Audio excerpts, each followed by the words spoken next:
छात्रों, आज हम सीखेंगे कहानी लेखन कैसे लिखेंगे। कहानी किसे कहते हैं? मनुष्य के जीवन से जुड़ी किसी घटना का वर्णन।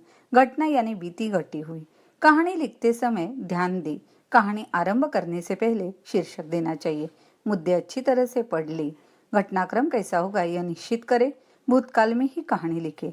संवाद प्रसंग रूप बदल सकते हैं। कहानी की शब्द मर्यादा 100 शब्दों तक हो।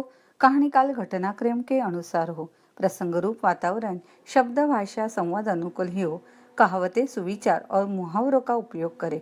इस प्रकार कहानी का लेखन करना चाहिए। नमस्कार, मेरा नाम सौ चोरगे स्वाति आनंद है। अन्ना साहेब वर्तक स्मारक विद्या मंदिर विरार की हिंदी की अध्यापिका। बच्चों, अभी तक आपने गद्य सीखा, पद्य भी सीखा और उसी प्रकार रचना विभाग, जिसे हम उपयोजित लेखन कहते हैं, उसमें से पहला जो पत्र लेखन है वह भी आपने सीखा है। आज बच्चों, यहाँ मैं आपको कहानी लेखन जो है वह किस प्रकार करनी है वह सिखाने वाली है। यानी उसकी आवश्यकता, उसके बारे में जानकारी, वह उसमें कौन कौन से मुद्दे बहुत जरूरी है, इनके बारे में मैं आपको बताने वाली हूँ। सबसे पहले पत्र लेखन जो है उसको आपने नंबर 1 पर दिया है, यानी नंबर 1 और पत्र लेखन। उसके बाद निबंध क्रमांक 2 और उसमें आपको लिखना है कहानी लेखन। अभी बच्चों, अभी तक आपने 5वीं कक्षा से 8वीं कक्षा तक अलग अलग जो कहानी है वह आपने लिखी है। कहानी जो है अभी तक आपने मुद्दों के आधार पर लिखी है। अभी 9वीं कक्षा में और इसमें बदलाव आ गए हैं। अभी आपको कहानी जो है वह मुद्दों के आधार पर पूछी जाएगी। फिर कैसे मुद्दे? तो एक लड़की डैश विद्यालय में जाना डैश शिक्षकों द्वारा उसको डांट पड़ना डैश, यानी इस प्रकार की मुद्दों के आधार पर आपको कहानी पूछी जा सकती है। उसी प्रकार यहाँ शब्दों के आधार पर, यह नई बात है, शब्दों के आधार पर आपको कहानी पूछी जा सकती है। फिर शब्द यहाँ मैंने दिए हैं, लड़की है, बंदर है, मगरमच्छ है, पेड़ है। इन शब्दों के आधार पर आपको जो कहानी है उसका लेखन करना है। देखो बच्चों, शब्दों के आधार पर कहानी, लड़की, बंदर, मगरमच्छ, पेड़। अभी यहाँ जो शब्द दिए हैं उसमें आप लिख सकते हैं कि एक परिवार था, उसमें एक सीता नाम की लड़की रहती थी। यानी आपकी सोच, आपका ढंग यहाँ आना चाहिए। उसमें बंदर भी आना चाहिए, मगरमच्छ भी आना चाहिए, पेड़ भी आना चाहिए। यानी यह सब लेकर आपको यहाँ जो कहानी है वह उसका लेखन करना है। उसके बाद कहावत है, सुवचन है, मुहावरे है। इसके आधार पर भी आपको कहानी जो है वह पूछी जा सकती है। अभी कहावत जो है वो आप सबने सुनी है या देखी है या कहीं पढ़ी भी होगी। यह मैंने एक दिए है, ऐरे गैरे नत्थु खैरे। उसका अर्थ बच्चों है महत्वहीन। यानी यह जो ऐरे गैरे नत्थु खैरे, इस पर आधारित आपको जो कहानी है वह तैयार करनी है, उसको लिखनी है। उसी प्रकार एक सुवचन यहाँ दिया है, जल ही जीवन है। हमारे जीवन में जल बहुत महत्वपूर्ण है। यह लेकर, यह जो बात है जल ही जीवन है, इसे लेकर आपको कहानी जो है वह तैयार करनी है। फिर इसमें एक परिवार है, वहाँ एक कुआं है या था, यह लिखकर आपको करना है में कथा आपको लिखनी नहीं है, कथा आपको भूतकाल में ही लिखनी है। इसके लिए एक परिवार है, उस परिवार में बहुत सारे लोग हैं, उनके घर के आंगन में जो कुआं है वह सामने था, यह लिखना है लिखना नहीं है। एक परिवार था, उस परिवार में बहुत सारे लोग थे, उनके घर के आंगन के सामने एक कुआं था, यह लिखने का है। कहानी भूतकाल में लिखनी है, यह वर्तमान है वो लिखने का नहीं है। उसके बाद मुहावरे, यहाँ आपने 8वीं कक्षा तक सीखे हैं। आपको मुहावरों के बारे में जानकारी है। यह मुहावरा मैंने एक दिया है, ठग लेना। ठग लेना यानी बच्चों उसका अर्थ है धोखा देना। यह भी इसी प्रकार आपकी सोच, आपका ढंग जो है यहाँ आना चाहिए कि कथा जो है या कहानी जो है वह ठग लेना के माध्यम से आपको पूरी करनी है। यहाँ भी आप लिख सकते हैं कि एक परिवार था। उस परिवार में बहुत सारे लोग रहते थे। उसमें से कुछ अच्छे थे, कुछ बुरे थे। और यहाँ एक आदमी वहाँ उनके घर में रहता था, वह सबको ठग लेता था। यानी वहाँ आप नाम भी दे सकते हैं, उस परिवार का जो गांव है उसका भी नाम आप लिख सकते हैं। यानी यहाँ कहानी आपको लिखनी है बढ़ा चढ़ाकर। अभी यह तो सारी बातें हो गई है कि कहानी किस माध्यम से आपको प्रश्न पत्रिका में आ सकती है। इसमें सबसे ज्यादा मुद्दों के आधार पर जो कथा है या कहानी है आपको पूछी जाती है, यह ध्यान में रखो। यह शब्दों के आधार पर भी आ सकती है, कहावत, सुवचन, मुहावरों के आधार पर भी कहानी आ सकती है, लेकिन ज्यादा तो ज्यादा यह मुद्दों के आधार पर आपको कहानी पूछी जा सकती है जो आपने 8वीं कक्षा में लिखी है। बच्चों यह तो हो गए सब जो बातें हैं कहानी लिखने की, वह कि किस माध्यम से आपको आ सकती है। अभी बच्चों जब आप कहानी सुनते हैं या सुनाने लगते हैं, दोनों चीज आपको अच्छी लगती है। यानी कथा या कहानी सुनना भी अच्छा लगता है, सुनाना भी अच्छा लगता है। लेकिन आज आपको 9वीं कक्षा में यह जो कहानी है वह लिखने का काम करने का। एक दिन 10वीं कक्षा में मैं पढ़ा रही थी, वहां निबंध ही ले रही थी और कहानी लेखन आ गया था। उन बच्चों को ऐसे ही कुछ जो मुद्दे हैं मैंने उनके सामने उपस्थित कर दिए, उनको दे दिए। उनको मैंने बता दिया एक घना जंगल था, डैश, उस जंगल में बहुत सारे लोग घूम रहे थे, डैश, वह लोग चिल्लाने लगे, डैश। यानी आगे कहानी मैंने बढ़ा चढ़ाकर यानी मुद्दे जो है वो उनको दे दिए। अभी छात्रों, आपके जैसे ही वहाँ बच्चे थे, छात्र थे, उनमें से किसी एक छात्र ने मुझे उठकर कहा, टीचर यह जो कथा है मैं बताती था। मैंने बोला चलो बता दो।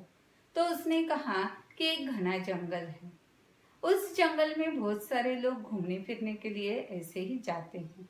उनको अच्छा लगता था शिकार करने का, उनको अच्छा लगता था और इसीलिए वह उस जंगल में चले गए। जब वह जंगल में गए तो वहाँ उन्होंने बड़े बड़े जो प्राणी है, जो पंछी है, वह उन्होंने देखे और देखने के बाद उसमें से कुछ लोग जो है वह घबरा गए। घबराने के बाद वह जो प्राणी है या पंछी है उसमें उसको डर कर वह जो लोग हैं वह चिल्लाने लगे थे। अभी एक बच्चे की सोच ऐसी थी, तो दूसरा बच्चा उठकर मुझे बोला कि टीचर शायद उस जंगल में जो लोग जा रहे थे, घना जंगल था, वह जा रहे थे, उनको आदत थी, वह कभी कभी उस जंगल में जाकर इधर उधर दौड़कर आते थे और तभी उस जंगल को आग लगी थी और यहाँ आग लगने के कारण वह लोग जो है वह चिल्लाने लगे थे। अभी वह दोनों की जो विचारों की शक्ति थी वह बच्चों अलग अलग है। आपकी ही शायद वैसी ही रहेगी, किसी की सोच अलग, किसी की सोच अलग, किसी के विचार अलग रहते हैं। यानी यह कथा, यह कहानी जो है वह आपको दी जाती है वह इसीलिए कि आपकी जो कल्पना शक्ति है वह जागृत हो, वह विकसित हो और ज़्यादा तो ज़्यादा आप सोचकर कहानी जो है वह अच्छे ढंग से लिख ले। अभी इसमें से कोई कवि भी बन सकता है, कोई लेखक भी बन सकता है और शायद यह कहानी लेखन इसी माध्यम से आपके सामने प्रकट किया गया। अब यह तो हो गई सारी कहानी लेखन की बातें, लेकिन महत्वपूर्ण बातें है कि यह कथा, यह जो कहानी है वह किस प्रकार लिखी जाती है। अभी यहाँ मैंने चार्ट दिया है, कहानी लेखन दिया है, यह 3 भागों में दिया है। सबसे पहले भूतकाल है, उसके बाद शीर्षक है और उसके बाद सीख है। बच्चों जब आप कहानी लेखन लिखते हैं तो सबसे पहले यह जो कहानी है वह भूतकाल में ही लिखनी चाहिए। यह मैंने पहले भी बता दिया है यहाँ रहे, ऐसी कहानी नहीं चाहिए। तो था, थी, रहे, थे, यह जो भूतकाल की बातें हैं वह कहानी लेखन में आनी चाहिए। यानी कहानी जो है उसका लेखन जो है वह भूतकाल में ही होना चाहिए। जब आप कहानी लिखेंगे तब उसकी शुरुआत होनी चाहिए, उसका मध्य भी होना चाहिए और उसको अंत भी होना चाहिए। यह भी महत्वपूर्ण बातें हैं।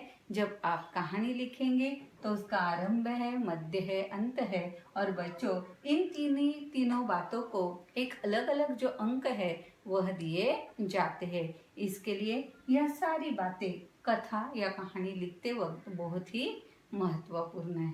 अब बारी है शीर्षक की। शीर्षक कहानी लेखन में बहुत महत्वपूर्ण मायने रखता है, महत्वपूर्ण बातें हैं। शीर्षक जब आप कहानी लेखन को देंगे तो वह छोटा सा चाहिए।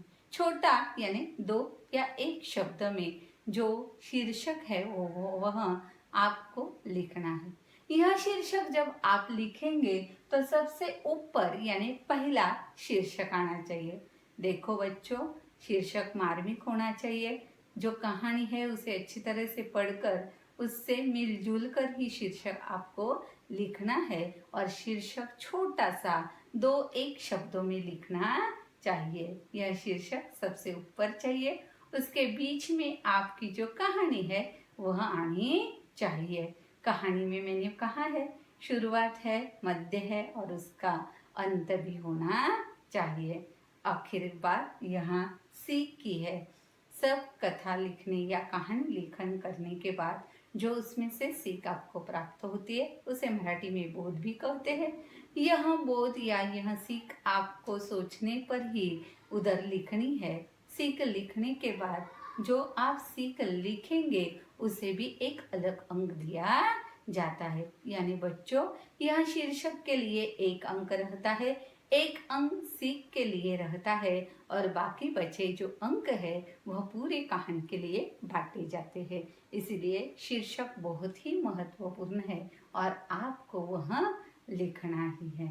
यह तो हो गई सारी कहानी लेखन की बातें। किस प्रकार किस माध्यम से वह आ सकती है, इस बोर्ड के माध्यम से मैंने आपको इस कहानी लेखन के बारे में जानकारी दी है। अभी आपकी जो किताब है उस किताब में रचना विभाग है और रचना विभाग में सबसे पहले पत्र लेखन है और पत्र लेखन के बाद कहानी लेखन है।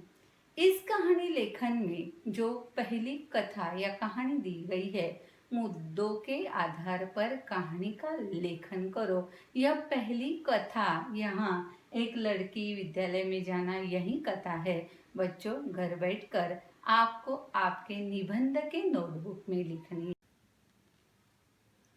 छात्रों, मैं आपको कहानी लेखन का नमूना दिखा रही हूँ। एक जंगल डैश, पेड़ के नीचे सिंह का सोना डैश, उसके शरीर पर चूहों की दौड़ धूप डैश, सिंह का जाग जाना डैश, गुस्सा करना डैश, चूहों में से एक को पकड़ना डैश, चूहे का दया की भीख मांगना डैश, सिंह को मदद करने का वादा करना डैश, सिंह का हंसना डैश, चूहे को छुटकारा डैश, एक शिकारी डैश, सिंह का जाल में फंसना डैश, दहाड़ मारना डैश, उस चूहे का आना डैश, सिंह की जाल से मुक्त करना डैश, सीख। सबसे पहले शीर्षक, सिंह और चूहा। एक जंगल में एक सिंह रहता था। एक दिन वह एक पेड़ की शीतल छाया में सो रहा था। पेड़ के पास ही एक बिल में कुछ चूहे रहते थे। सिंह को सोया हुआ देखकर चूहे बिल में से निकले और उसके शरीर पर दौड़ धूप करने लगे। इससे सिंह की नींद टूट गई। उसे चूहों पर बहुत गुस्सा आया। सिंह के जाग जाने पर चूहे डर के मारे बिल में घुस गए, लेकिन एक चूहा सिंह की पकड़ में आ गया। सिंह का गुस्सा देखकर वह चूहा डर से कांपने लगा। उसने सिंह से कहा, वनराज, क्षमा कीजिए, अब मैं कभी आपको परेशान नहीं करूंगा। मुझे छोड़ दीजिए, कभी मैं आपके काम आऊंगा। चूहे की बात सुनकर सिंह को हंसी आ गई। उसने उसे छोड़ दिया। कुछ दिनों बाद एक शिकारी उस जंगल में शिकार करने आया। संयोग से वही सिंह उसके जाल में फंस गया। उसने जाल से छूटने के लिए बहुत प्रयत्न किया, पर वह सफल नहीं हुआ। हताश और क्रोध के कारण वह जोर जोर से दहाड़ने लगा। उस चूहे ने सिंह की दहाड़ सुनी। वह फौरन सिंह के पास आ पहुंचा। उसने अपने पहने दांतों से जाल को कुतरकर सिंह को मुक्त कर दिया। सिंह ने उस चूहे का आभार माना। सीख: छोटे से छोटे प्राणी को भी तुच्छ नहीं समझना चाहिए। वक्त आने पर छोटा प्राणी भी बड़े काम आ सकता है। देखो बच्चों, सबसे पहले शीर्षक लिखना है, बाद में कहानी लिखनी है और आखिरकार सीख लिखनी है। इसी प्रकार आपको आपके नोटबुक में कहानी लेखन करना है। धन्यवाद।